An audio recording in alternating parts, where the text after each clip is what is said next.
Welcome to the Deep Dive. Today, we are wrestling with a question that's, well, it's less about day-to-day policy and much more about the very survival of the American constitutional experiment.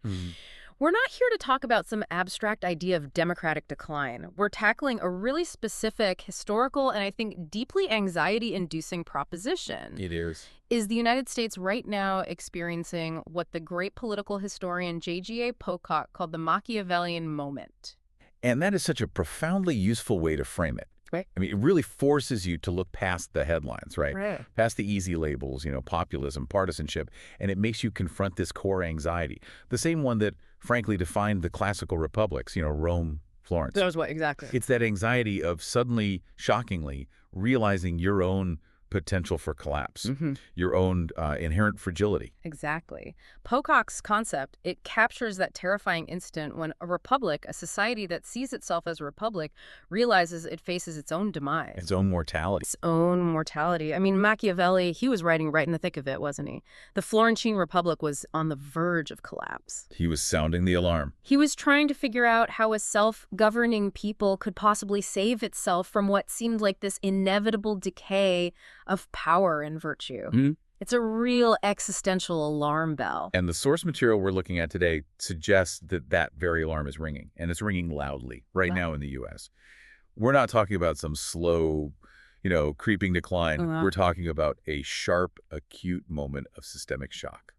And this is where it gets, for me, really interesting, because the anxiety among U.S. elites and the public, too, it isn't just a vague feeling. No, it's concrete. It's very concrete. The sources pin it to a specific coordinated plan tied to the hypothesis of a Trump return in 2025. And they cite these very specific actions that are acting as triggers for this systemic fear. We're talking about a planned restoration of the Schedule F civil service purge and the accelerating normalization of sort of permanent emergency states as the new way to govern.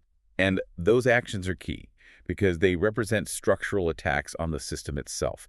This isn't just a political disagreement over policy. Right. They force the republic to face its own weaknesses head on. So our mission in this deep dive is to try and adopt this Atlantic republicanism perspective. Right. It's a framework that shifts the focus away from our standard, modern political science definitions.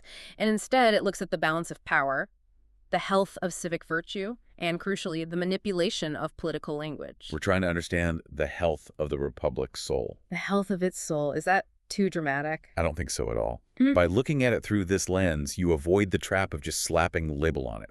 Right? Like fascism or populism. Exactly. Instead, you start to see it as much more complex, almost an internal pathology. It's a political process where leaders exploit the very language and the narratives of a Republican crisis. The fear of corruption and decay. Precisely. They use that fear to consolidate power and push toward authoritarian outcomes. So this approach, it really compels you to look beyond just procedure and into the fundamental principles of self-rule. Okay, so let's start by really grounding this historical question of survival.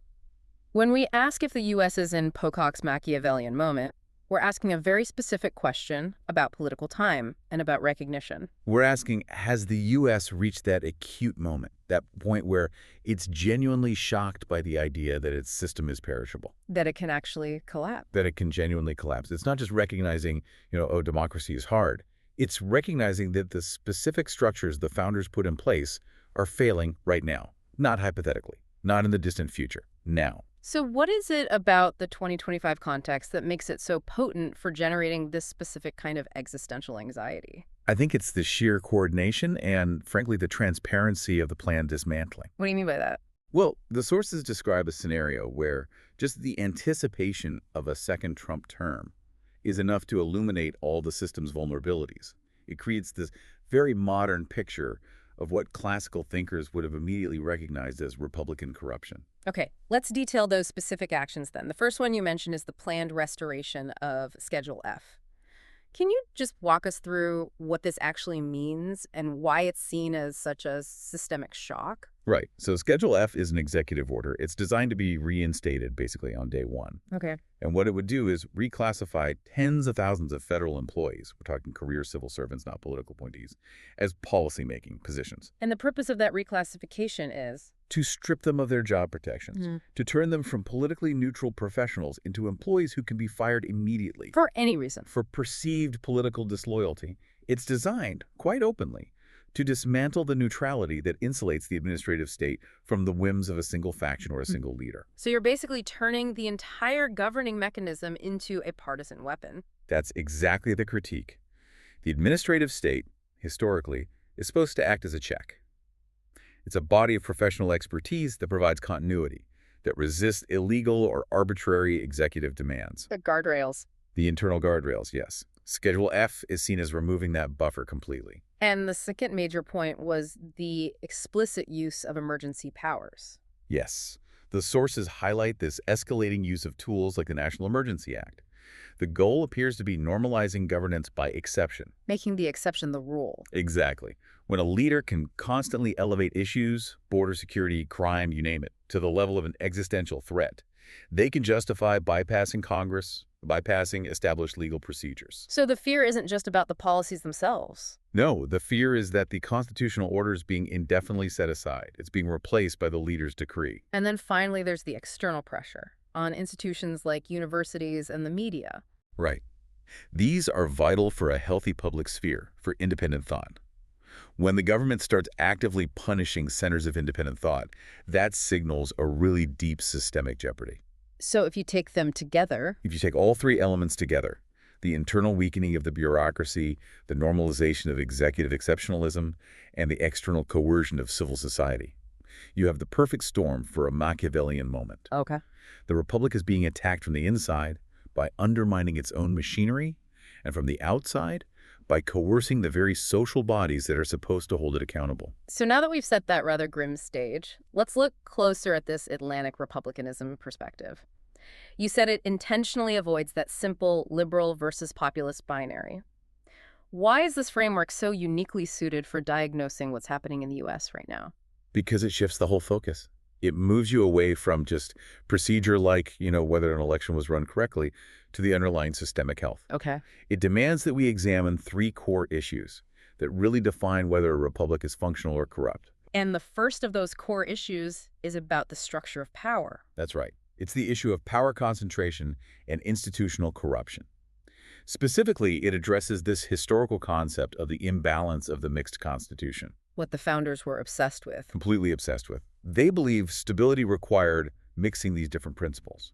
The monarchical, which is the executive, the aristocratic, which is the judiciary or the Senate, and the democratic, the House. And when one of those becomes too powerful, the entire machine falls out of equilibrium. When the executive power becomes that dominant, that's the definition of institutional corruption in this framework. Okay, so that's the institutional side. What's the second issue? The second is the societal foundation. It's about the citizen body itself. Virtue. It focuses on the erosion of civic virtue and what that creates, which is citizen dependency. So if a republic needs citizens who are independent, rational, public-spirited... That's the classical definition of virtue, yes. But what happens when those citizens become economically precarious? When they're totally reliant on these big power structures and they start substituting political judgment with just raw emotional loyalty? Virtue dissipates. The dissipation of virtue, exactly. And the final piece is the role of political language. Right. We have to examine how these crisis narratives are used to justify extraordinary means. We look at the rhetoric of legitimation. How a leader convinces people that the rules have to be broken. Precisely. How do leaders use the widespread fear of corruption or national betrayal to justify shattering established rules? They claim they must destroy the system in order to save the nation from its enemies within. So the crucial takeaway here for you, the listener, is the nuance of this diagnosis. We're not just saying this is a fascist movement. No, it's not that simple. It's an authoritarian trend that wears a very specific kind of mask. The mask of the constitutional reformer. It exploits the language and the narratives of Republican crisis, that fear that the elite has betrayed the nation, to consolidate power in the hands of a strong man. It's using Republican anxieties to destroy the Republic itself. Okay, so to really move forward with this analysis, let's just solidify Pocock's theoretical toolkit. When you're looking at a political crisis through this Machiavellian lens, you're searching for four specific environmental cues, four things that tell you you're in the moment. And the first element is what he calls self-understanding. This seems foundational. It is completely foundational. Yeah. The members of the society, the political body, they have to fundamentally believe they live in a republic. They have to care about that identity. They have to care. They have to believe that the system's survival is contingent on their own moral and political health, on civic virtue.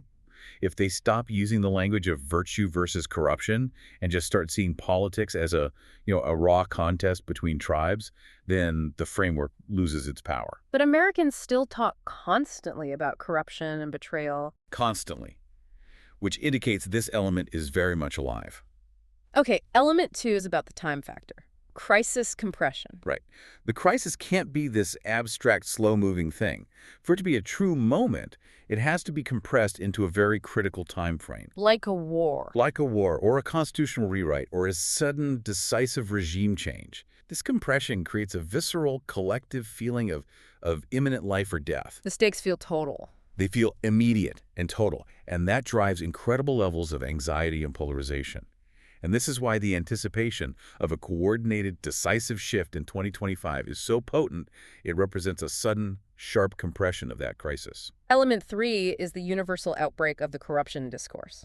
This is everywhere in U.S. politics right now. It's absolutely saturated. The political language is just filled with rhetoric designed to delegitimize the existing ruling class. The swamp. The swamp, the deep state, constant accusations of elite conspiracy. The key here, though, is that this anti-corruption rhetoric isn't aimed at simple policy errors. No, it's about the system itself being run. Exactly. It's aimed at painting the entire established institutional order, the career civil service, the media, the courts, as fundamentally corrupted and hostile to the real interests of the nation.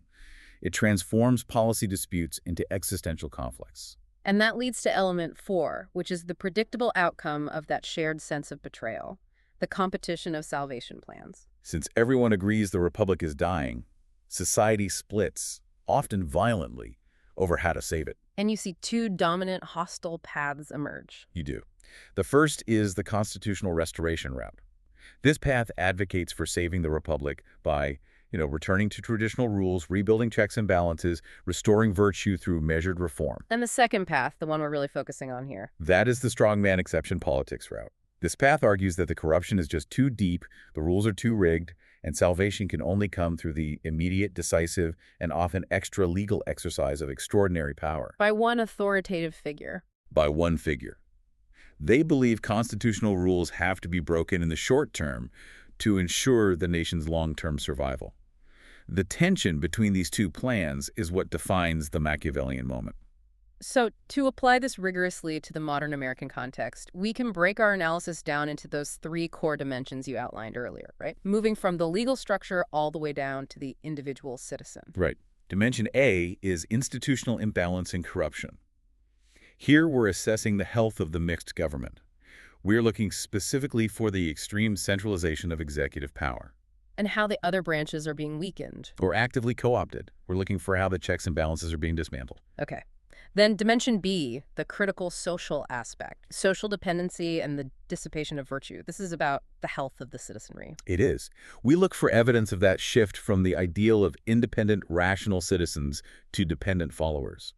When economic necessity or, emotional manipulation starts to dictate political behavior, civic virtue is lost. And finally, dimension C, the analysis of the crisis narrative and political language. Here, we track how that fear of corruption is weaponized. We trace the slide from the rule of law, where decisions are bound by precedent and statute, to decisionalism. Decisionalism. It's where the leader's judgment, in what they perceive as an emergency, supersedes all normal legal procedures. This is the moment when the Constitution stops being a framework and starts being a set of optional suggestions. Okay, let's unpack this with the source material. Institutionally speaking, the Machiavellian moment is about this power imbalance, and the evidence presented suggests the state machine is being aggressively, systematically, and legally reshaped to favor one branch. We have to begin with the most specific and disruptive institutional weapon that's been identified, Schedule F and the planned civil service purge. This move, the critics say, transforms the neutral bureaucracy into what they're calling a princely court. This is such a crucial area to understand because the bureaucracy is normally invisible to the public, right? But it's the nervous system of the republic. So the planned executive order, Schedule F, would allow the president to reclassify these vast swaths of federal employees, And the sources say potentially tens of thousands of positions. tens of thousands, into this new F designation. And what are the immediate practical consequences of that designation? It means they can be hired and fired at will, based on political criteria, not merit. So the result anticipated in early 2025 is what? Unprecedented mass layoffs, huge numbers of resignations, and a major talent drain from the federal government, all with the goal of completely politicizing the public service, seemingly overnight. Now, the sources are really clear that this isn't some random action. It's part of a comprehensive blueprint called Project 2025. What is the stated theoretical goal of this project? The goal is explicitly to bring the entire administrative state, all of its expertise, its resources, its enforcement capacity, under the direct and immediate leadership of the president. And the justification for that is? The architects argue that the bureaucracy is currently independent and unaccountable, and therefore it must be subjugated. The language used to justify this is it's highly aggressive. It's openly hostile. The sources cite Russell Vought, one of the plan's main architects, who reportedly framed the night to traumatize the bureaucrats into compliance. Dramatize them. That's the word used. Vaught's reported sentiment is that they view these career professionals as the villains, which suggests the aim is to create an environment of fear where competence and neutrality are just totally superseded by absolute personal loyalty to the executive. So for you, the listener, what is the substantive Republican critique of this plan? Why does eliminating a neutral civil service count as corruption under this specific framework? Yeah.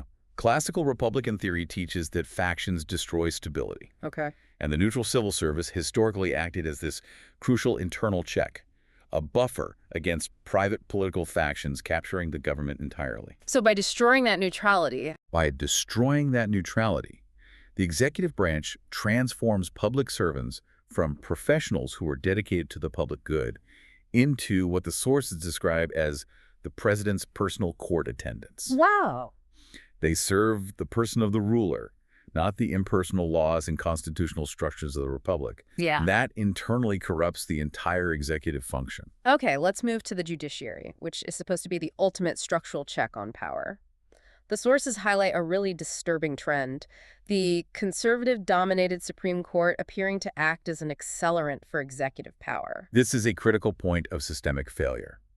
The court, according to this analysis, facilitates executive growth using these non-transparent methods, primarily through something called the shadow docket. The shadow docket. There's basically a fast-track procedure. The court issues these brief, often unsigned orders without full hearings or public reasoning, and they use it to quickly approve really radical policies. Can you give us some examples of how this has been used to facilitate the executive's agenda? Sure. The court used this procedure to quickly lift injunctions against policies like that massive federal layoff plan we were just talking about, effectively green-lighting the purge. So they gave it a procedural pass. A procedural free pass, essentially. They also rapidly allowed aggressive migrant deportation policies and supported the reinstatement of bans on certain military services. The danger of the shadow docket is that it allows these major policy shifts with almost minimal judicial scrutiny. And the theoretical backing for this judicial behavior is something called the Unitary executive theory. Yes, and the court is increasingly adopting this theory. It asserts that the president has absolute, indivisible control over the entire administrative branch. So it strips away any of the mixed elements within the executive. Exactly. Any independent expertise or statutory limitations that were placed by Congress, it's a complete shift toward a centralized, almost monarchical power within the executive branch. The sources highlight a recorded dissent from Justice Ketanji Brown Jackson, which serves as this powerful warning from inside the institution itself. What was her critique? She condemned the court's eagerness to consistently greenlight the president's legally questionable actions. She argued the judiciary was effectively turning itself into an amplifier for executive autocracy. So when the check becomes an amplifier, When the constitutional check of the courts becomes a tool for accelerating unilateral action, the institutional framework has failed its most fundamental purpose. this leads to the third major institutional corruption, the normalization of the emergency state. this shift toward persistent governance by exception. I mean, this is the Machiavellian nightmare realized. The sources describe a dramatic shift toward relying on the National Emergency Act. This act grants the president access to over 130 special statutory powers. Which include What? Control over communications, freezing assets, deploying troops. It's an immense amount of power. And how is this power being used in a way that undermines the rule of law? It's driven by the constant practice of elevating issues, whether it's the border, infrastructure, crime, to the status of an existential threat. By manufacturing a state of perpetual high tension, the use of these extraordinary powers becomes routine. The consequence, then, is that the exception becomes the norm, and the rule of law gives way to decisionalism. Exactly. Decisionalism. The idea that the leader's will and judgment, in the face of a perceived existential threat, automatically override normal constitutional procedures. And the sources cite some specific alarming threats. They do. Invoking the Insurrection Act to deploy the military against domestic protests, or threatening to use the Communications Act to shut down the internet or parts of social media to combat alleged domestic security threats. Machiavelli warned against this very thing, didn't he, in his analysis of the Roman dictators? He did. He recognized that while Rome had dictatorial powers, they were temporary and strictly bounded. But when the U.S. falls into this perpetual state of 9/11-style tension where every single policy dispute is treated as a life-or-death crisis, The system gets exhausted. it gets exhausted. And the constant breaking of rules, even under the guise of necessity, inevitably paves the way for the republic's demise. The state's vulnerability is exploited to justify permanent centralization of power. Finally, in this section, we turn to the atrophy of the pillar institutions, those external checks that are supposed to keep the executive honest. The sources detail a systemic, authoritarian legal playbook being applied to suppress independent thought. The pressure on universities is a really stark example. The government threatens to freeze or drastically slash federal funding for universities that are accused of ideological opposition, often in response to student protests or speech that's deemed unpatriotic. And let's look at the numbers cited here, just to appreciate the scale of that coercion. The figures are staggering because these institutions rely so heavily on federal money. Columbia University was reportedly threatened with the suspension of over $400 million in federal aid. And Harvard faced threats to freeze a colossal $2 billion in project allocations.